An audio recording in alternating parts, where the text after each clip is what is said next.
तो hello Jain friends. तो काफ़ी बंदों को डाउट आ रहा था, right. As we discuss earlier in the classes कि हम लोग डिस्कस कर चुके हैं कि एनडीए की स्ट्रेटेजी क्या रहेगी, कि कैसे कैसे हम लोग एनडीए की स्ट्रेटेजी क्या है, राइट। तो अभी नाउ दी पेपर आप लोगों का आ चुका है 13 अप्रैल को एनडीए का, राइट। तो काफ़ी क्वेरीज आई थी कि सर एग्जैक्टली एनडीए का पेपर अटेम्प्ट कैसे करना है, राइट। काफ़ी बंदों को डाउट है। तो आई बिलीव आज की जो वीडियो होने वाली है काफ़ी इंपॉर्टेंट है फॉर द एनडीए परस्पेक्टिव के पॉइंट ऑफ व्यू से। क्यों? क्योंकि आज आपको पता लग जाएगा कि आपको पेपर एक्चुअल में अटेम्प्ट कैसे करना है वहां जाके। मतलब ऐसा तो नहीं हो रहा कि आप कोई ना कोई क्वेश्चन छोड़ के आ रहे हो, ऐसा कभी भी नहीं होगा। आप पूरे के पूरा पेपर अटेम्प्ट करके आओगे। आपको एक बार भी ऐसा नहीं लगेगा कि भाई साहब आपकी टाइम मैनेजमेंट नहीं हो पा रही। आज की वीडियो में आपको पता लग जाएगा कि आपको टाइम मैनेजमेंट कैसे करनी है इन द एनडीए एग्जामिनेशन में। चलिए शुरू करते हैं। पर शुरू करने से पहले फिर से बोल रहा हूं भाई साहब कि लाइक एंड सब्सक्राइब कर देना चैनल को। क्यों? क्योंकि ये बहुत इंपॉर्टेंट है, क्योंकि मेरे को भी सपोर्ट चाहिए और आप लोगों को भी सपोर्ट मेरी चाहिए। ओके, तो चलिए शुरुआत करते हैं।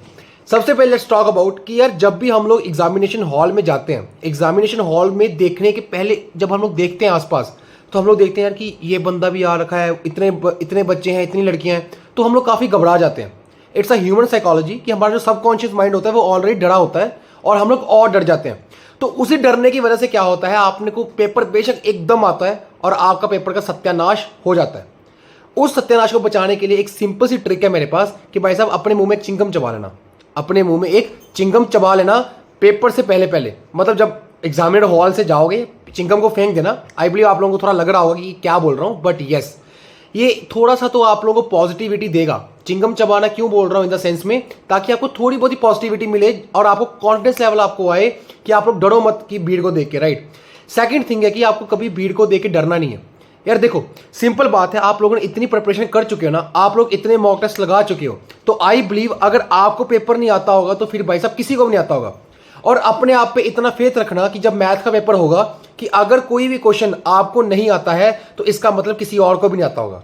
क्यों? क्योंकि आप लोगों ने इतना प्रिपरेशन तो कर चुके हो, इतनी सालों से महीनों से प्रिपरेशन कर रहे हो। तो अगर अभी भी नहीं निकलेगा क्वेश्चन तो इसका मतलब किसी से भी क्वेश्चन नहीं निकलेगा। सेकंड थिंग, जब भी आप लोग मैथमेटिक्स की पहले बात करते हैं, राइट, कि जब भी आप लोगों का मैथमेटिक्स का पेपर चालू होता है तो कुछ नहीं करना भाई साहब, सबसे पहले आपको पहला सेट मारना है। क्या बोल रहा हूं सबसे पहले मैं, आप लोगों को अपना पहले एक सेट मारना है। सेट में क्या बोलना है, आपको पहले क्वेश्चन से लेके 120 क्वेश्चन तक जाना है। मैं ऐसा कभी भी नहीं आपको एडवाइस दूंगा कि पहले आप सारे क्वेश्चंस को पढ़ो। भाई साहब ऐसे पढ़ते रह जाओगे 20-30 मिनट, तो फिर आप पढ़ते रह जाओगे। जो मैं क्या करता था, मैं पहले क्वेश्चन शुरू हो जाता था, पहले क्वेश्चन से शुरू हो जाता था। मेरे को पता लग जाता था कि ठीक है पहला क्वेश्चन मेरे को आता है या नहीं आता है, पता लग जाता है, ठीक है जी। पहले क्वेश्चन को अटेम्प्ट किया और अपने अंदर एक चीज बोलते रहना कि भाई साहब मेरे को अफसर बनना है, मेरे को अफसर बनना है, मेरे को अफसर बनना है। मतलब अपने मन में आपको पता होना चाहिए, राइट, ये बात। सेकंड थिंग है कि आपको पहला सेट मारना है 1 से लेके 120 तक। 1 से लेके 120 तक आपको पहला सेट मारना है। उस पहले सेट में आप कौन से क्वेश्चन निकालोगे जो कि डायरेक्ट फॉर्मूला बेसिस क्वेश्चन है, जो कि डायरेक्ट फॉर्मूला बेसिस क्वेश्चन है, आप वो वाले क्वेश्चन को क्या करोगे, अटेम्प्ट करोगे। सेकंड थिंग कि आप सिंपली वैल्यू को पुट किया, tan थीटा लगा, tan 45 डिग्री को पुट किया और आंसर निकल गया। ऐसे क्वेश्चंस को आपको सेट 1 के अंदर करना है। अगर आपका एक सेट 1 45 मिनट से लेके 1 आवर के बीच तक रह रहा है तो भाई साहब आपके सेट 1 के अंदर एटलीस्ट 25 से लेके 30 क्वेश्चंस ऐसे होते हैं जो कि डायरेक्ट वैल्यू हम लोग डालते हैं, हमें आंसर मिल जाता है। अगर एनडीए का पेपर डिफिकल्ट भी आता है मैथमेटिक्स का, मैं फिर बता दूं, उसकी अगर कट ऑफ 70 से लेके 75 के अंदर जाएगी तो उसमें आपको क्या करना है, आपके पास एटलीस्ट जो आपको 50 क्वेश्चंस आपको सही करने पड़ेंगे। 45 से लेके 50 क्वेश्चंस आपको सही करने ही पड़ेंगे, ठीक है जी। और अगर आपके 3 से 4 या 5 से 10 क्वेश्चन भी गलत होते हैं तो तब भी आप लोग सेफ हो, आप लोगों का मैथ्स का पेपर निकल जाएगा। मैं फिर बोल रहा हूं, पहला सेट आपको मारना है 1 से लेके 120 तक। अब इसमें क्या होगा, जब आपका पहला सेट बच जाएगा आप लोगों को पता लग जाएगा कि ठीक है भाई साहब मैंने 1 से लेके 120 तक क्वेश्चन पढ़ लिए हैं। अब मेरे को पता लग चुका है मेरे को कौन से क्वेश्चन आते हैं, कौन से क्वेश्चन नहीं आते हैं। उसके बाद 1 घंटे के बाद आपको सेट 2 मारना है। जो आपका सेट 2 बजेगा वो आपका लगेगा कि भाई साहब को देखने क्वेश्चंस मैं और कौन से कर सकता हूं बढ़िया तरीके से। मैंने 25 क्वेश्चन तो कर लिए, ठीक है, 25 क्वेश्चन मैंने कर चुका हूं, मेरे को ये क्वेश्चंस आते थे, मैंने कर लिए अटेम्प्ट। अब अगले क्वेश्चंस कौन से अटेम्प्ट करने हैं आपको वो भी पहले सेट में ही पता लग जाएगा। ओके, तो जब आप सेट नंबर 2 में आओगे, सेट नंबर 2 आपका 45 से लेके 50 मिनट तक का लगेगा। अब उस सेट में क्या होगा, आपको फिर से आपने जो क्वेश्चंस लीव किए आपको उन क्वेश्चन से लेके लास्ट तक जाना है। वापस से आपको फर्स्ट क्वेश्चन से लेके लास्ट क्वेश्चन तक आपको वापस से जाना है। अब उसमें होगा क्या कि ऐसे आपको पता लग जाएगा ठीक है भाई ये कोनिक सेक्शन का क्वेश्चन मेरे से नहीं निकलेगा, आप पहले क्रॉस लगा दोगे। 3D का क्वेश्चन मेरे से नहीं निकलेगा, पहले क्रॉस लगा दिया। ओके, लिमिट्स का क्वेश्चन है, हो सकता है कि मैं इसको लिमिट कोई ना कोई पुट कर दूं, मेरे से आंसर निकल जाएगा, तो आप उस क्वेश्चन के ऊपर फोकस करोगे, राइट। फिर से बोल रहा हूं, आपको ऐसे ही आपको सेट 1 एंड सेट 2 में काम करना है। उसके बाद आपको लास्ट पे आके क्या करना है, अपनी OMR शीट को फिल करना है। And remember my words, OMR sheet को काफी बारीकी से फिल करना है भाई साहब। ये ना हो कि आप गलत आंसर मार्क कर रहे हो, बहुत ध्यान से इसको फिल करना है। Now the third thing comes in the mathematics. अब और क्या चीजें हैं सर, देखो कुछ माइनर प्रॉब्लम्स आती हैं। कुछ माइनर प्रॉब्लम्स का मतलब क्या है कि हम लोग अपना रोल नंबर गलत भर देते हैं, राइट। रोल नंबर को काफी अच्छे से फिल करना है, उसको 10-15 बार देख लेना भाई साहब कि ये रोल नंबर है, ठीक है, अच्छे से फिल किया है, नाम अच्छे से फिल किया है, क्योंकि आपका पेपर गलत ना हो जाए। ऐसे मेरा एक दोस्त था, उसने अपना रोल नंबर ही गलत भर दिया था, उसके बेशक नंबर बहुत बढ़िया थे बट क्वालिफाई नहीं हो पाया, क्यों? क्योंकि रोल नंबर ही उसने गलत भर दिया था। तो आप लोगों के साथ ऐसी दिक्कत ना आए, तो उसको थोड़ा देख के, राइट। सेकंड थिंग आती है कि जब आपका मैथ का पेपर कंप्लीट हो जाएगा, जब आपका मैथ का पेपर कंप्लीट हो जाएगा तो कोई भी बंदा अपनी आंसर की नहीं बनाएगा।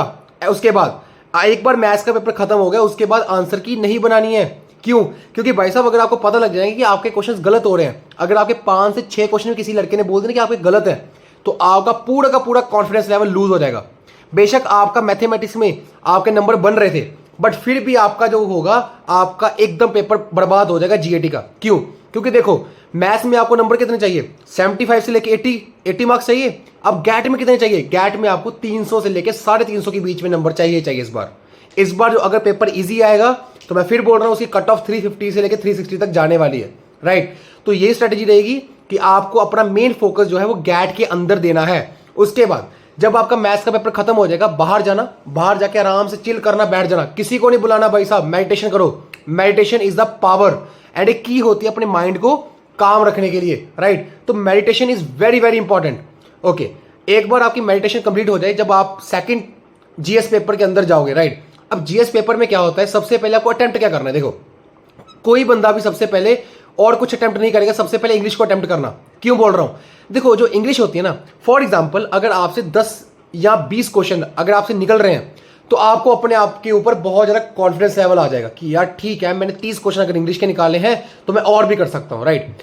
तो इसी तरह से आपको सबसे पहले अटेम्प्ट करना है इंग्लिश को, सबसे पहले इंग्लिश को हाथ लगाना। अब इंग्लिश को पेपर को अटेम्प्ट कैसे करना है वो देखो। अगर तो भाई आपकी किस्मत अच्छी हुई तो आपको PQRS आ जाएंगे।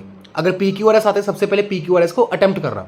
उसके बाद आपको कॉम्प्रिहेंशन अटेम्प्ट करना है, कॉम्प्रिहेंशन को अटेम्प्ट करना है। थर्ड थिंग, अगर आपके पास सिनोनिम्स एंटोनिम्स 10-10 क्वेश्चन आते हैं, तो भाई साहब आपको फिर अपनी वोकैबुलरी के ऊपर आना है, राइट। तो ऐसे करके आपको अपना इंग्लिश का पेपर अटेम्प्ट करना है। उसके बाद अगर आपके 50 में से भी इंग्लिश में से अगर आप 30 क्वेश्चन को अटेम्प्ट कर रहे हो and out of 30 you are getting 25 question correct and 5 question incorrect, तो फिर भी आप लोग एकदम सेफ साइड पे हो। क्यों? क्योंकि आपके अराउंड 95 से लेके 90 नंबर के बीच में आपका स्कोर वेरी करेगा, तो that's a very good score. क्यों? क्योंकि अगर आपका 100 नंबर इंग्लिश में ही बन रहा है, तो आपको अब 200 मार्क्स की जरूरत है, सिर्फ और सिर्फ 200 मार्क्स की। अब 200 मार्क्स कैसे आएगा, अभी बताता हूं कि कैसे आप स्कोर करोगे। आपको 100 मार्क्स 75 से लेके 100 मार्क्स इंग्लिश में आपको लेके आना ही आना है, चाहे कुछ भी हो जाए, क्योंकि इंग्लिश ही है जो कि आपको पार करेगी। देखो अगर पूरा का पूरा GS का पेपर डिफिकल्ट आ गया ना, अगर पूरा का पूरा GS का पेपर डिफिकल्ट आ गया, फॉर एग्जांपल वोकैबुलरी भी डिफिकल्ट आ गई, सब कुछ डिफिकल्ट आ गया, आपको सिर्फ एक चीज बचाएगी, उसका नाम है बायोलॉजी, केमिस्ट्री एंड फिजिक्स। कैसे? देखो अभी आपका लास्ट टाइम चल रहा है, राइट। तो अभी आपको करना क्या है, अभी आपको एग्जैक्टली एक वीडियो देखनी है मेरे कहने पे बायोलॉजी के लिए। अब बायोलॉजी के लिए आपको डिफेंस वाला की एक लास्ट 1 शॉट मैराथन लगाएगी, आपको वो वीडियो देखनी ही देखनी है, कि चाहे कुछ भी हो जाए, लास्ट टाइम पे देख के जाना एक बार, ठीक है। उसके बाद जब आपका इंग्लिश का पेपर अटेम्प्ट खत्म हो जाए, उसके बाद आपको स्विच करना है किस पे, साइंसेस के ऊपर। क्यों? साइंसेस के 50 क्वेश्चन है। अब आउट ऑफ 50 आई बिलीव आप लोगों के इतना तो आप लोगों ने पढ़ लिया होगा कि आप लोग अराउंड 20 क्वेश्चन सही कर पाओ। 20 अटेम्प्ट करना, 20 के 20 सही करना, राइट। तो आपके 80 मार्क्स तो साइंसेस से बन गए। उसके बाद बात करते हैं GK एंड GS के लिए। I believe GK and GS थोड़ा सा तो डिफिकल्ट पोर्शन रहेगा, बट फिर भी अगर आप लोगों ने मेरी जो क्लासेस सुनी है, मॉडर्न इंडिया की, एंशिएंट हिस्ट्री की, 1 शॉट इकोनॉमिक्स की पूरी क्लास, राइट, तो आई बिलीव आप लोगों को कोई भी दिक्कत नहीं आई उसके बीच में, क्योंकि मैंने एकदम NCERT लेवल से ही उठाया था। अभी आपके पास टाइम नहीं बचा है कि आप लोग NCERT को पढ़ो, इसीलिए 1 शॉट देके चले जाना, कोई भी मैं किसी को भी रिकमेंड नहीं करूंगा, बट आप किसी की भी वन शॉट देके चले जाना। एंड जीके जीएस में आपको सिर्फ और सिर्फ 15 से लेके 20 क्वेश्चन अटेम्प्ट ही करने, उसके ऊपर अटेम्प्ट नहीं करने। मेरे को पता है आपसे होंगे भी नहीं भाई, आपसे अटेम्प्ट होंगे भी नहीं।